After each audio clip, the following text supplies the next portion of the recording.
এই বন্ধুরা, রানাঘাট রথতলা একদম রেলগেটের পাশেই হচ্ছে নবগ্রহ পুজো। আপনারা যারা আসতে চান তারা অবশ্যই আসবেন, এসে দেখবেন নবগ্রহ পুজো। আপনাদের দেখাচ্ছি মায়ের মূর্তি, শিব পার্বতী, এটা হচ্ছে সূর্য,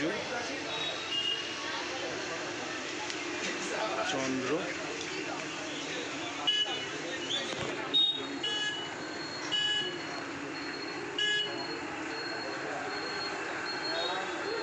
মঙ্গল, বুধ, বৃহস্পতি,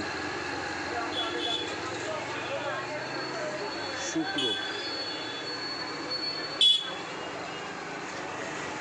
এটা হচ্ছে বড় ঠাকুর, কেতু, আর এটা রাহু।